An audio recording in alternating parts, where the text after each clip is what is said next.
सदी में ऐसा कहा जाता है कि मनुष्य प्राणी के बारे में बड़े स्पष्ट शब्दों में किसी ने सही कहा था, man is a social animal. मनुष्य ये समाजशील प्राणी है। 21वीं सदी में man is a social animal, यहां से हमारा सफर man is a selfish animal यहां तक पहुंचा है। और ऐसे समय में जब परिवार हम साथ साथ है कहते थे, अब हम आपके हैं कौन ये कहना शुरू हो गया। और इसके मानसिक दृष्टिकोण से कुछ परिणाम देखे जा रहे जिस पर रिसर्च हो रहा है।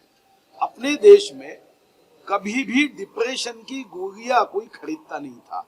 उसका एक ही कारण था, माँ के गोद में दुनिया का सबसे ज्यादा खुशी हमें मिलती थी। जब पिताजी की उंगली पकड़ते थे तब चेहरे पे जो समाधान रहता था वो करोड़ों रुपए खर्च करके नहीं मिल सकता था। मगर जब कोई बच्चा ये अपने परिवार से वंचित रहता है, और हमारे मराठी में जैसे एक गीत है कि वो चाहे राजा हो सम्राट हो, स्वामी तिन्ही जगाचा आई बिना भिकारी। तो जब कोई बच्चा माँ के बिना रहता है तो उसके बारे में चिंता होनी चाहिए। और ये चित्रपट की मुख्य भूमिका है। जब हमारे संस्कृति में हमारी मौसी कहानी बताती थी, हमारी माँ कहानी बताती थी, हमारी नानी कहानी बताती थी, दादी कहानी बताती थी। और ऐसा विज्ञान कहता है कि -9 to +5 यह हमारा जीवन का, हमारी स्मरण शक्ति, हमारी बुद्धिमत्ता का जो भी विकास होना चाहिए, उसकी क्षमता बढ़नी चाहिए, यही उम्र में बढ़ती है। बचपन में जो बातें हम सीखते हैं, जो सांस्कृतिक मूल्य हम समझते हैं, जीवन में एक अच्छे इंसान बनने के लिए वो काम में आते हैं। आज हमारे सलील कुलकर्णी जी ने जो चित्रपट बनाया है वो इसी मूल्यों के आधार पे है। ये हमारे जीवन मूल्य जो कथा से हम तक पहुंचते हैं, यही तो एक अच्छा मानव बनाने में कारगर होगा। रास्ते बनेंगे, इमारतें बनेगी, अगर अच्छा मानव बनाने में हम कामयाब नहीं होंगे तो ये सारी निर्जीव वस्तुएं हमारे जैसे जीवित व्यक्ति के जीवन में आमूलाग्र बदलाव नहीं कर पाएगी। ये इस कथा का मुझे लगता है मुख्य उद्देश्य हो सकता है। और यही सलील कुलकर्णी जी, हमारे भारतीय भाभी जी, जो भारतीय हमारे श्रीकांत भारतीय मित्र है, भाभी जी ने इसको एक मिशन के रूप में लिया है। उनको सदिच्छा देने के लिए, शुभकामना देने के लिए, और उसके काम को सिद्धि विनायक भगवान भर भर के आशीर्वाद दे, शक्ति दे, ऊर्जा दे, उत्साह दे, इसलिए मैं इस कार्यक्रम में उपस्थित हुआ। एकदा काय झालं, ये जो फिल्म है this is about a story teller. जैसे अभी सुधीर भाऊ ने कहा, वो हमेशा मुझे बहुत सालों से आशीर्वाद दे रहे हैं, शुभकामनाएं उनकी हमारे साथ है। तो ये फिल्म एक, जैसे उन्होंने कहा कि संस्कार के बारे में, जैसे बचपन से जो स्टोरी से जो कन्वे होता है तो जिंदगी भर वो याद रहता है। जैसे बचपन की, और स्टोरी सिर्फ स्टोरी नहीं होती, जब स्टोरी कोई बताता है तो उनका स्पर्श भी होता है, उनकी आवाज़ भी याद रहती है। अगर नाना की आवाज़ हो, दादा की आवाज़ हो, आवाज़ भी याद रहती है मन में। तो ये एकदा काय झालं, ये मराठी में कोई भी कथा जब शुरू होती है तो एकदा काय झालं से होती है, इंग्लिश में वंस अपॉन अ टाइम से होती है। तो ये जो काम है श्रेया जी का, उसका भी एक संदर्भ इस फिल्म में है। तो मुझे बहुत अच्छा लग रहा है कि एक बड़ा काम, मैं स्टोरी लिखते हुए एक काम का संदर्भ भी मेरे फिल्म में आ गया है। तो आई एम फीलिंग ब्लेस्ड कि एक इतना अच्छा काम करने वाले लोग, they feel connected to my film. आणि जसं आता सुधीर भाऊ म्हणाले की सिद्धिविनायकाकडे प्रार्थना करतो त्यांच्या कामासाठी, आणि सगळ्या मुलांना घर मिळावं, सगळ्या मुलांना गोष्ट सांगणारे आई वडील मिळावे, कारण ते डोक्यावरचा हात प्रत्येक मुलाला मिळायला हवा असं मला वाटतं. नमस्कार. का दिव्यांग किया वैसे ही अनाथ का स्वनाथ हो, ये हम चाहते हैं, क्योंकि हमारे बच्चे वैसे अनाथ है ही नहीं. वो कोई भी लाचार, कोई भी दया के पात्र, कोई भी असक्षम, ये हमारे बच्चे नहीं है. ये सभी अनाथ बच्चे, ये सभी स्वनाथ है. ये अपने स्वयं के नाथ है, क्योंकि उनका नाथ कोई नहीं है, लेकिन वो अपने स्वयं के नाथ है. वो स्वयं प्रेरित और स्वयं तारा है, और वो हमारी खुद की जो अपनी दिशा है वो खुद तय करते हैं. अपने संघर्षों से जूझते हुए, अलग अलग यातनाओं से, अलग अलग से पीड़ाओं से गुजरते हुए अपनी मंजिल खुद तय करने वाले ये हमारे स्वनाथ बच्चे हैं. इसलिए हम कहते हैं अनाथ नहीं स्वनाथ. और यदि ये फॉस्टर सर्विसेज क्या है, इसके बारे में यदि मैं बताना चाहूँ तो मैं कहूँगी आपको कि हमारा देश ये परिवार आधारित देश है. हमारे परिवार की संकल्पना के बारे में सभी विश्व में हम इस संबंध में बहुत ही हमारी ख्याति है. हमारी ये देश की विशेषता है.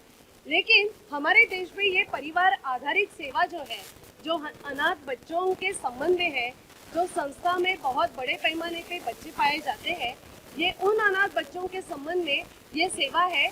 और उन अनाथ बच्चों जैसे जिनको केयर एंड प्रोटेक्शन की ज़रूरत होती है, ऐसे कानून ने तय किया है. जुवेनाइल जस्टिस एक्ट 2015 और उसके आगे की अलग अलग सी अमेंडमेंट्स, इसके द्वारा हमारे बच्चों के लिए एक परिवार आधारित सेवाओं का जिक्र किया गया है, जिसमें आप सभी जानते हैं वो एडॉप्शन की बात जानते हैं. हम यही कहते हैं कि जैसे एडॉप्शन ये बच्चों को उनका बचपन सुखी, समृद्ध, संपन्न और एक अच्छा हंसता खेलता बचपन मिले, और परिवार में उनका पूरी तरह से उनका बचपन सुरक्षित हो, तो ये उन बच्चों का हक है. उन बच्चों को हमारे घटना ने दिया हुआ अधिकार है, तो ये अधिकार उनको मिलने चाहिए. थिएटर में आके आइनॉक्स में फिल्म देखो, क्या कहना चाहोगे? खूप सुंदर वाटलं. पिक्चर मस्त होता. अच्छा पिक्चर था, अच्छा लगा देख के, मजा आ गया. मुझे देखने मिलता नहीं है, फर्स्ट टाइम देखने मिला और वीडियो आ गया. सिंपल, बहुत मजा आया देखने से. अरे चांस नहीं मिलता ऐसा, आज का भी चांस मिला, बहुत मजा आ गया. कभी इस फिल्म से क्या सीख रहे हैं आप लोग? क्या मिला सीखने को? मराठी में बोल दो कोई बात नहीं. मराठी नाही. मराठी पिक्चर मराठी एक आता है जो अनाथ मुलगा असतो त्याला एक आधारसाठी एक वडील भेटतात आणि वडील नाही तर आपली फॅमिली पण भेटते. ते तर म्हणजे अनाथांना फॅमिलीची गरज नसते आणि ते गावी आपल्या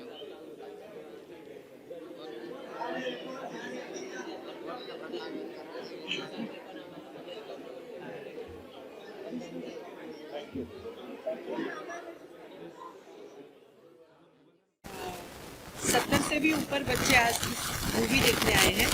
हमने ये मूवी देखने का प्रयास इसलिए किया था कि इसी बहाने हम फोस्टर केयर का प्रचार कर सके, लोगों तक ये बात पहुंच सके कि केवल एडॉप्शन ही एक ऑप्शन नहीं होता है इन बच्चों के लिए, फोस्टरिंग भी होता है. और जैसे आपने पूछा था, जितने भी बच्चे आज अनाथ आश्रम में हैं, उन्हीं में से काफ़ी बच्चे फोस्टरिंग के लिए आज रेडी हैं. बस सोसाइटी को पता नहीं है, इसलिए स्वनाथ के थ्रू हम ये प्रयास कर रहे हैं. हम लोगों तक पहुँचने की इच्छा है.